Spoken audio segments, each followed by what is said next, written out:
好啦，多謝大家支持。咁上次嗰集咧有400幾 view，咁都有一磅喎。我都為1000嘅啫，咁啊有一磅咧，咁啊同大家繼續玩下一集啊。咁其實有人睇先咩㗎嘛？有排做咩？好啊，咁啊今次咧講下裝備篇啊，常識問答比賽，露營常識問答比賽。好啦，咁啊第一題就係執袋嘅時候咧，最重嘅嘢咧應該擺邊度？咁啊 A 咧就係個背囊嘅下邊啦，B 咧就係背囊嘅上邊啦，C 咧就係背囊靠近背部嘅中間位置啦，D 咧就係背囊嘅最外層。嗱，咁聽講香港學生考試技巧咧，都係會揀一個比較唔係好正常嘅答案嘅，即係最長嗰個，咁就係考試技巧咧就會揀 C。咁呢個咧都真係正確答案嚟嘅。係啦，因為呢個位咧係即係最受力嚇，唔會容易咧產生一個即係嗰個叫力矩啊，嗰個 torque 係啊，因為佢嗰度唔會放大咗個重量，就擺喺嗰度。咁加埋咧，如果近你個背咧，咁你攬埋條腰帶咧，咁就唔會冇咁傷身。咁如果你擺喺上面咧，揈下揈下，擺喺下邊墜住咧，都係唔係最理想。好啦，咁所以咧，正確答案應該就係考試技巧贏咗就係 C 啦。好，第二題咧就係邊樣嘢咧應該放喺最底啊？咁呢個咧去過其實咧就 default 會咁做嘅。好啦，咁啊 A 咧就係睡袋，B 咧就係水樽，C 咧就係雨褸，D 咧就係食物咁樣。好啦，咁放邊一樣咧？咁其實咧呢度就唔係講重量嘅。咁背囊咧，除咗按照個輕重嚟到放之外咧，就係用你個用嘅時候嘅優先次序。咁成日用嗰啲係擺外邊擺頂啦。咁最後用嗰樣嘢咧，就應該係瞓覺嘅。當然你可以話早餐係再後啲嘅，咁但係咧就擺喺最頂嚇，擺最後用嘅就係睡袋，又或者因為你起埋型先放到個睡袋入去噶嘛，咁所以咧就睡袋係即係擺最低，咁最遲攞咧都冇所謂。如果你擺一啲要及手嘅擺最低咧，就好蝕卓嘅。有時攞唔切啦，即係譬如雨褸嘅話，你擺喺最底咁點攞？咁但係咧，當然有啲背囊咧下邊，其實好似我第一個背囊已經得㗎啦。你下邊咧可以多條拉鏈，可以喺底度攞出嚟嘅。咁不過咧睡袋咧，其實最底咧都適宜放啲最輕嘅嘢，係啦。咁所以兩個原則加埋咧就放最底咧，睡袋咧就大概係啱啦。咁食物咧好多時候即係好 tricky 嘅，係咪應該放最底？因為你有時煮嘢食都即係你唔會行下突然間煮嘢食正路啦嚇，其實冇話唔得嘅。咁不過咧好多時候食物咧就係臨出門口先至喺雪櫃攞出嚟擺落去噶嘛，你晨早擺落底咧咁啊好麻煩。咁所以食物通常都未必會放最底嘅。好啦，咁所以答案咧應該係 A 嘅，水樽你要吸手。好啊，第三題啦，乜嘢應該放喺頂層或者外袋咧？咁呢個好明顯係啲頭先都講晒原則㗎啦，咁依家只係應用啫。好啦 ，A 咧就係睡墊，B 咧就係風褸，C 咧就係煮食用具或者煲啦，D 咧就係凳。好啦，咁煲啊煮食用具嗰啲相對較重啦，唔會放頂啦，凳亦都唔需要太過及手嘅。咁啊睡墊咧，有啲人會即係有一條咁啊擺最頂。其實我初最耐最遠古嘅露營咧，真係捲埋條睡墊擺最頂，但係咧就好多時候上巴士會棘住，咁後尾好快就成1000蚊嗰陣先買充氣地席，咁就睡墊都會擺頂，但係睡墊頭先講過啦，好厚先用嘅，其實就唔使擺咁出嘅。咁所以咧，我哋就擺啲及手嘢啦，即係風褸咁樣。即係所以正確答案係 B 啊。好啦，第四題，以下咧邊一個咧係將水杯外掛嘅理由？咁其實 A 咧係好合理嘅，就係型啦，買隻靚杯啫，唔掛外邊，揈下揈下都幾爽係咪？第二咧就係方便飲水，咁飲水係咪要杯嘅咧？C 咧就方便攞水。D 咧就防盜掛喺外邊係咪可以防盜嘅咧？即係當當聲咁樣，你邊度摸我杯咁樣，即刻發現啦。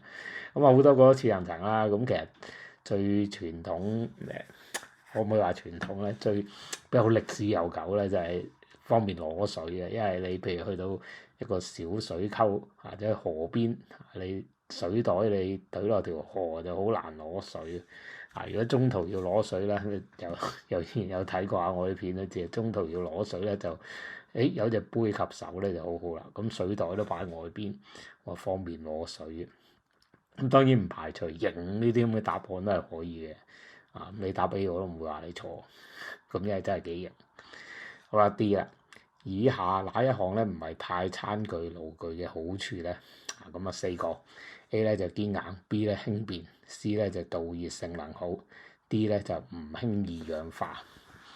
我哋有翻咁上下年紀，即係其實我發現睇呢個 channel 都比較都係我呢個年齡層啦，可能大家啲共同回憶比較多啦。A 咧係堅硬，咁我哋成日有個概念咧就係鈦咧係好硬嘅，因為嗰陣嗰啲咩個錄影機年代咧係4磁鼓加埋鈦 coating，大家知唔知我講咩？好鬼驚！鈦都幾硬嘅嚇，咁但係咪呢個係好處啦？B 咧就係輕便，用得鈦咧為輕嘅啫，即係坦白講呢個應該冇乜爭議啦。C 咧就導熱性能好，呢個咧我啲片成日都講嘅，就係鈦到底係咪導熱性能好咧？啲人話鈦咧乜都煮唔到嘅，淨係煲水嘅啫。就係因為導熱性能太好，咁所以咧啲嘢好容易燶嘅咁樣。咁咧就等一等先。咁 D 咧就唔容易氧化。D 咧反而係最 tricky 嗰個位啊。點解咧？因為鈦咧其實係相當容易氧化嘅。不過咧鈦氧化咗嗰層薄膜咧係透明嘅，係啦，透明嘅。咁呢層透明嘅薄膜咧會產生折射，咁所以有時咧有彩虹色嘅咁樣，係啦。咁但係 once 呢層薄膜 form 咗之後咧，咁就唔容易再氧化啦。有啲似鋁嗰個咁嘅狀態。咁所以咧呢個都係鈦嘅好處，但係佢係因為好快氧化咗，所以 protect 唔會再 further 氧化。所以 D 咧其實有得拗嘅嚇，你答 D 我唔會話你錯，但係 C 咧就一定錯啦，因為鈦咧唔係一個好嘅 heat conductor，導熱性能係唔好嘅唔好咧，所以啲熱力咧就聚集中埋喺同一點，咁咪燶咯，係啦，就唔係導熱性能好所以燶，相反係導熱性能唔好，所以先容易煮燶嘢受熱均勻，咁好難用。好啦，再下一題啦，以下哪一些咧唔係電油爐嘅特色 ？A 咧係聲音略大，有啲人已經知道點解笑啦，因為唔係略大啊，係勁大啊！咁當然咧咁寫咧，點解咁寫咧？就有師兄話咧，你個爐 cheap 啫，有啲靜音頭又唔會咁嘈嘅，所以咧我就好客氣咁樣寫聲音略大。係啦 ，B 咧就要增壓。咁我哋知道咧佢要氣化啦，咁我哋要泵一輪先。咁要街邊咧有買魚蛋食咁樣，嗰啲街邊車仔就係電油爐啦，係啦，咁要增壓嘅。好啦 ，C 咧要預熱。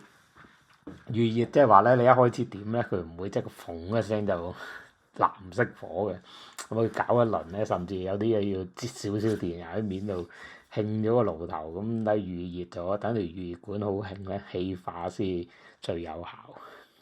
咁呢個都係電油爐啦。D 咧就係抗風能力低，電油爐抗風力係非常之好嘅，因為佢噓聲火力最猛，反而你想搞細火都唔係咁易嘅。係啦，咁所以邊個唔係電油爐嘅特色咧？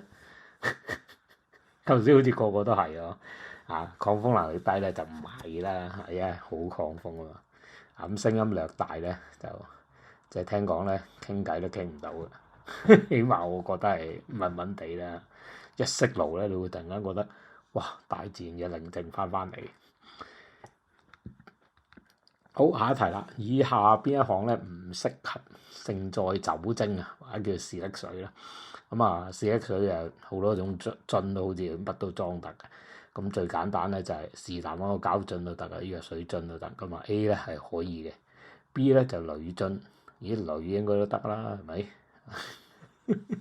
？C 咧係玻璃樽，咁喺街度，如果你去五金鋪買士力水咧，買散裝咧，佢係俾玻璃樽裝俾你嘅，嗰啲啤酒樽啊嘛。咁玻璃樽實得啦。咁 A 都知啦，膠樽 Trangia 原裝嗰個就係膠樽嚟。好啊 ，D 咧就係鈦樽。頭先話態咧會 form 一層薄膜，就唔輕易再氧化。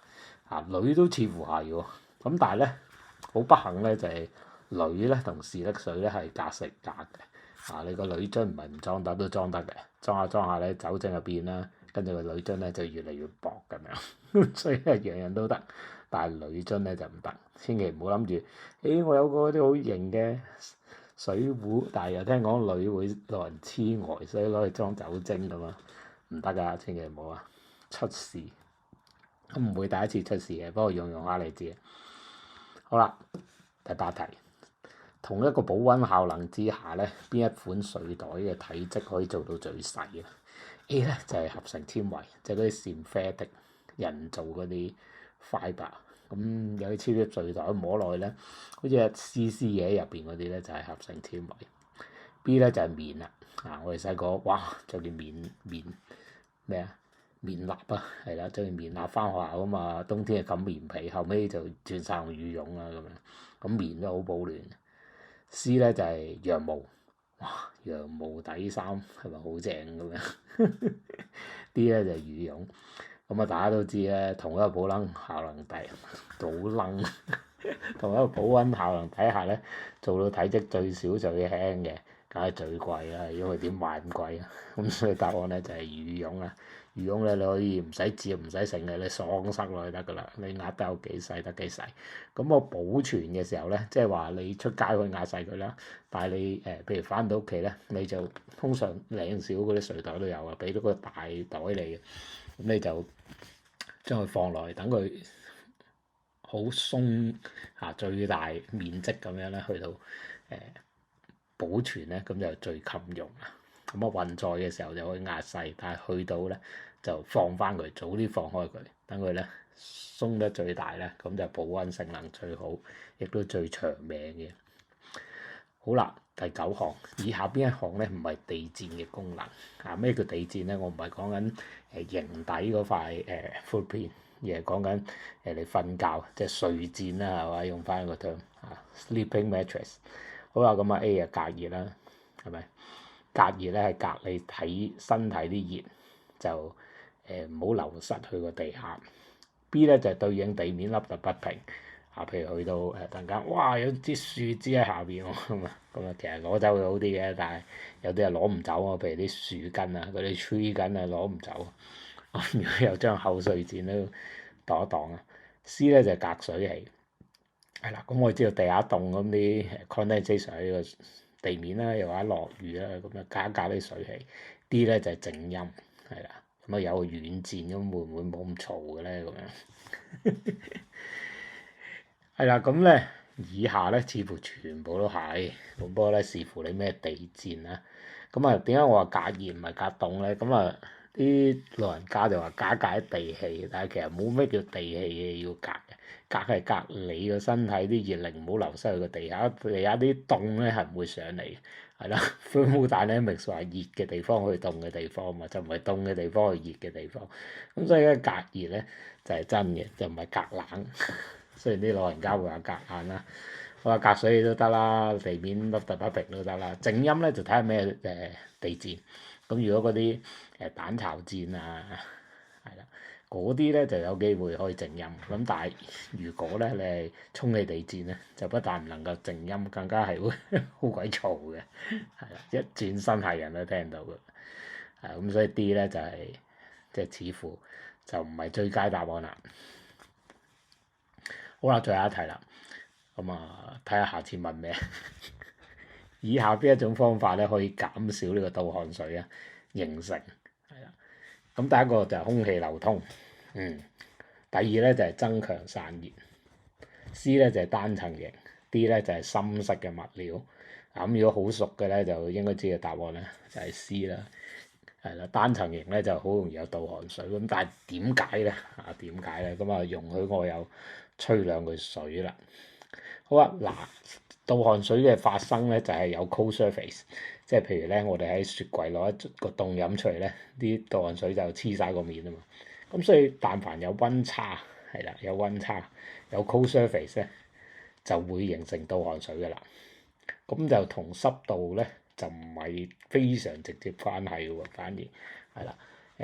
好乾都好咧，如果嗰樣嘢夠凍咧，如果你濕度，總之空氣有少水咧，都會黐埋嘅，只要低過嗰個 dew point 係啦，嗰個冷凝點啊，係啦，個 dew point 咁就會有倒汗水嘅啦。